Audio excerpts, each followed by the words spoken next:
ভারতের কাছে লজ্জাজনক ব্যবধানে হেরে গেল বাংলাদেশ। এদিকে ধারাভাষ্য কক্ষ থেকে ভারতের প্রশংসা করে একই বললেন তামিম ইকবাল। বন্ধুরা, বিস্তারিত জানার আগে ভিডিও লাইক বাটন একটি ক্লিক করুন এবং আমাদের চ্যানেলটা এখনো সাবস্ক্রাইব করে না থাকলে এখনই সাবস্ক্রাইব করে নিন। দলে নেই জাসপ্রীত বুমরা, মোহাম্মদ সিরাজ, ঋষভ পান্থ ও শুভমান গিলরা, কিন্তু তাতে কি, বাংলাদেশকে হারাতে সূর্যকুমার যাদব ও হার্দিক পান্ডিয়ারাই যথেষ্ট। প্রথম টি-20তে 8 ওভার 1 বল হাতে রেখেই ভারতের কাছে 7 উইকেটে হেরে গেল বাংলাদেশ। আজ বাংলাদেশের বিপক্ষে টস জিতে আগে ফিল্ডিং করার সিদ্ধান্ত নিয়েছিল ভারতের অধিনায়ক সূর্যকুমার যাদব। এদিকে টস হেরে যেন ম্যাচ হারতেই ব্যাট করতে নামলো বাংলাদেশ, কারণ ব্যাট করতে নেমে ভারতীয় বোলারদের কাছে চাপে পড়ে যায় বাংলাদেশের ব্যাটসম্যানরা।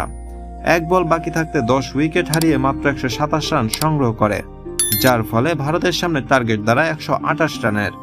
আর এই 128 রানের টার্গেটের বিপক্ষে ব্যাট করতে নেমে ভারতীয় দল এক প্রকার দুর্দান্ত ব্যাটিং করেছে। 8 ওভার 1 বল বাকি থাকতেই 3 উইকেট হারিয়ে 132 রান সংগ্রহ করেছে ভারত। দলের পক্ষে সঞ্জু স্যামসন 19 বলে 29, অভিষেক শর্মা 7 বলে 16, অধিনায়ক সূর্যকুমার যাদব 14 বলে 29, নীতিশ রেড্ডি 15 বলে 16 এবং হার্দিক পান্ডিয়া করেছেন 16 বলে 39 রান। এদিকে ভারতীয় দল যখন দুর্দান্ত ব্যাটিং করছে তখন ধারাভাষ্য কক্ষ থেকে তামিম ইকবাল তো বলেই দিলেন কি দারুণ ব্যাটিং করছে হার্দিক পান্ডিয়া। ভারতীয়দের জন্য স্পেশাল ক্রিকেটার হার্দিক পান্ডিয়া।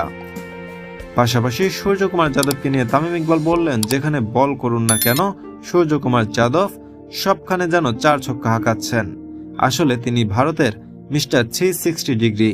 আর ভারতের ধারাভাষ্যকার রবি শাস্ত্রী বলেছেন, ভারতের বিপক্ষে ন্যূনতম প্রতিরোধ গড়ে তুলতে পারেনি বাংলাদেশ। বলা চলে খুবই বাজে পারফরমেন্স করেছে বাংলাদেশ।